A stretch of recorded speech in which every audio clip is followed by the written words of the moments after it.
Bonjour à tous.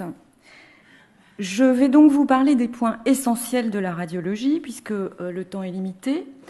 Et nous allons d'emblée réinsister sur le fait, comme vous le savez ou vous l'avez compris, que le pronostic du secouement est lié aux lésions cérébrales, qu'il y a une mortalité et une morbidité, c'est-à-dire des séquelles importantes, et que donc le point essentiel numéro 1 est évidemment que le diagnostic de secouement doit être le plus précoce possible.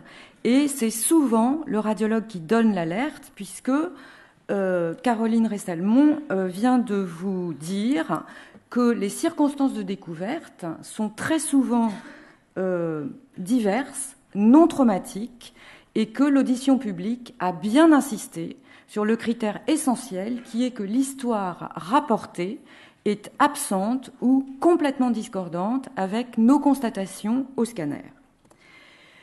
Le point numéro 2 est qu'il faut que vous sachiez que le scanner cérébral est véritablement la pierre angulaire du diagnostic du syndrome de l'enfant secoué. C'est un examen qui peut se faire rapidement, en urgence.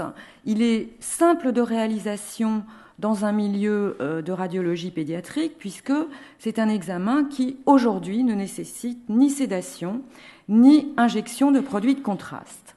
Et ce scanner va nous montrer un hématome sous-dural qui est complètement caractéristique, qui est ce qu'on appelle multifocal, c'est-à-dire situé dans différents endroits autour du cerveau, et des endroits qui ne sont pas atteints en temps normal, lors de traumatismes accidentels, par des hématomes. Ce sont des endroits particuliers, la tente du cervelet, l'espace interhémisphérique qui est situé ici entre les deux hémisphères cérébraux, et le sommet du crâne. Pourquoi ? Parce que vous allez en réentendre parler au cours de cette journée. Cet hématome est lié à la rupture de veine pont qui se trouve ici au sommet du crâne. Alors, ça nous donne des images qui sont toujours les mêmes, avec quelques variantes près. Ce blanc ici correspond à un hématome dans la tente du cervelet. Ici, ce blanc qu'on appelle une hyperdensité dans notre langage correspond à un hématome sous-dural cérébral, à proprement parler, latéral. Et cet hématome ici, caractérisé par un amas blanc hyperdense, correspond à un caillot situé au sommet qui indique la rupture de ces veines ponts. C'est toujours la même chose. Voici un autre cas chez un enfant de 4 mois. Hématome de la tente du cervelet, hématome interhémisphérique et latéral prédominant au vertex. Le scanner, avec les reconstructions tridimensionnelles, permet également le diagnostic de fractures. Fractures ici en coquille d'œuf, à distinguer évidemment des sutures que l'on a physiologiquement chez un nourrisson, et tout le monde a déjà palpé une fontanelle. Je rappelle au passage que les fractures du crâne sont intéressantes parce qu'elles témoignent d'un impact et donc d'un mécanisme, mais qu'elles n'ont aucune conséquence clinique. Le problème est vraiment au parenchyme cérébral lui-même, au tissu cérébral. Alors le scanner est très important parce qu'il va permettre de temps en temps, si c'est nécessaire, de faire évacuer cet hématome par les neurochirurgiens. Il peut montrer des fractures, on l'a vu. Il peut montrer également des bosses, comme ceci, qui indiquent également un impact, qu'il y ait ou non fracture associée. Point numéro 3, et Caroline Ressalmon vous en a parlé, dès lors que l'on a la moindre suspicion médicale de maltraitance, il faut absolument mener un bilan radiologique complet. Et en France, ce bilan comprend une échographie abdominale qui est largement recommandée parce que les traumatismes des viscères sont rares mais extrêmement graves, et des radiographies du squelette qui vont nous montrer des fractures dans environ un tiers des cas. Ces radiographies du squelette sont un temps essentiel du bilan du syndrome du bébé secoué. Elles doivent être de qualité absolument parfaite. Elles doivent être faites sur des clichés séparés, c'est-à-dire que chaque segment de membre est examiné séparément. Elles sont à différer au lendemain, ce n'est pas la peine de les faire à 2h du matin où elles seront toujours mal faites. Et idéalement, il faut les faire dans un milieu entraîné à la radiopédiatrie. Et vous voyez, ceci qui va nous explorer en même temps le bassin et l'ensemble des membres inférieurs, est tout à fait inadapté pour ce qu'on cherche. Toutes les sociétés savantes médicales et surtout radiologiques indiquent bien qu'il faut des radiographies de haute définition, le moins irradiantes possible, selon des consignes très précises, parce que ce qu'on cherche peut être extrêmement subtil et on ne pourra pas le voir si la définition n'est pas adéquate. Alors, tous les os peuvent être atteints au cours des violences infligées, mais on va particulièrement chercher, dans le cadre du syndrome du bébé secoué, des fractures de côte à cause, comme l'illustre bien ce schéma, de la compression thoracique latérale au moment des secouements. Ces fractures de côte sont souvent bilatérales, et vous voyez ici les cales de fractures de côte qui indiquent que ces fractures ne sont pas récentes. On peut voir également des fractures arrachements métaphysaires, schématisées ici, parce que la plaque de croissance chez les jeunes enfants est particulière et va pouvoir s'arracher lors des mécanismes de torsion violente. Là encore, le radiologue est vraiment au premier plan, parce que le diagnostic est subtil et parce que ces fractures ne parlent pas cliniquement, l'enfant bouge souvent tout à fait normalement. Elles prédominent au niveau des genoux, des chevilles, des épaules. Ce sont des articulations qui peuvent être tordues plus facilement que les autres. Le mécanisme de ces fractures est toujours très violent, que ce soit des manipulations violentes, des forces appliquées aux deux extrémités d'un membre, comme si on voulait casser une branche d'arbre, ou bien une projection très violente de l'enfant au cours d'un énervement après une secousse, en position assise sur un plan dur ou semi-dur, qui peut donner un tassement vertébral.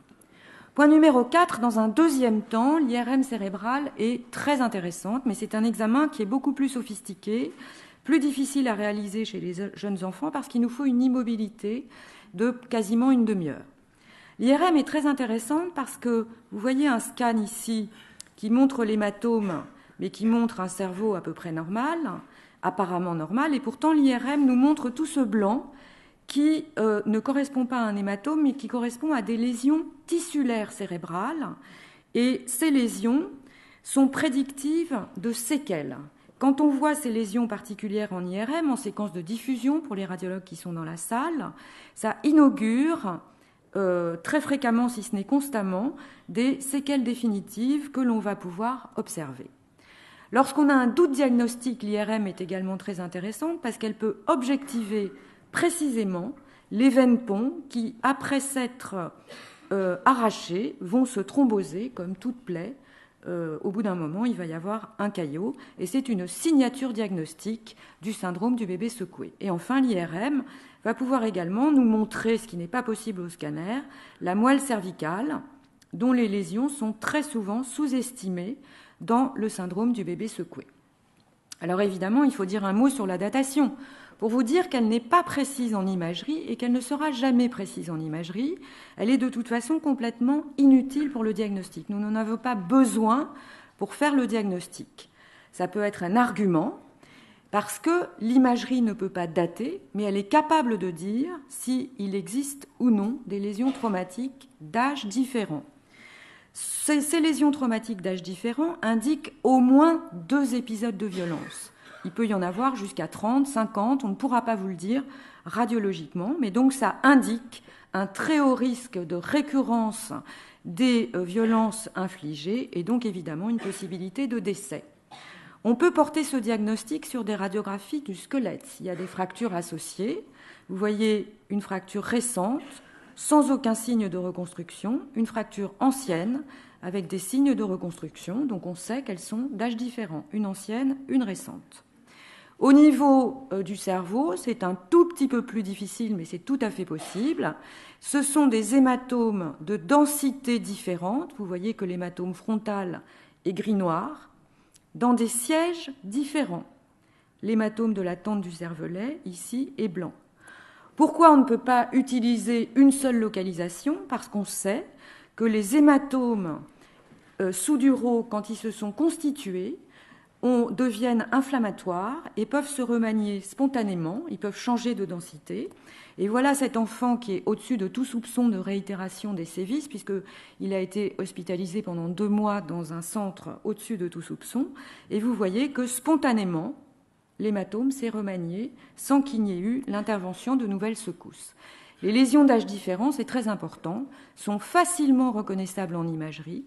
Elles sont toujours dans des sites distincts parce que sinon on ne peut pas approcher ce diagnostic. Et attention, ce n'est pas parce que nous ne les voyons pas qu'il n'y a pas eu de répétition des violences. Point numéro 6, dérouler tous les diagnostics différentiels. On en a déjà largement parlé. Le plus important est évidemment le traumatisme accidentel. Mais vous voyez, même si vous n'êtes pas médecin, que l'aspect n'est pas du tout le même.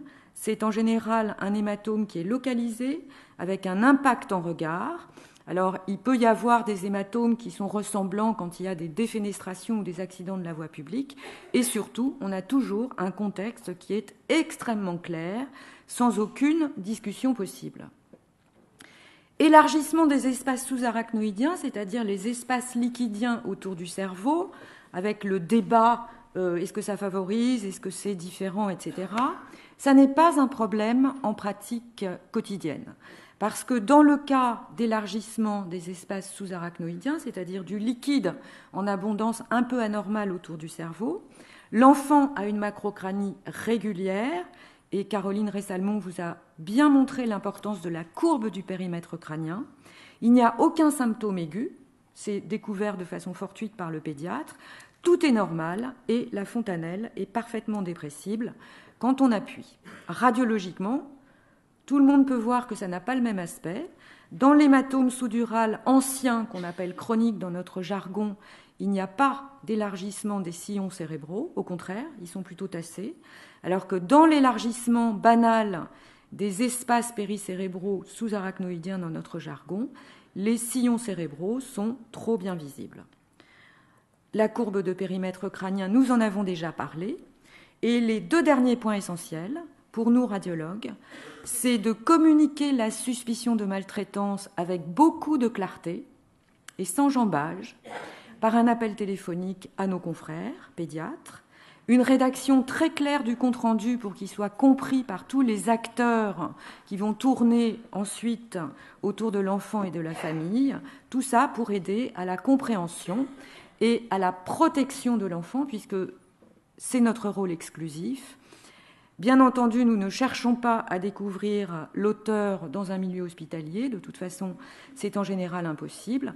Et enfin, je terminerai en rappelant qu'il faut savoir proposer l'exploration des jeunes enfants de l'entourage de tous les moins de 2 ans par le même bilan radiologique. Et Michel Rousset vous a remarquablement illustré la possibilité d'enfants en nombre victimes de traumatismes infligés dans un même milieu de garde. Merci de votre attention.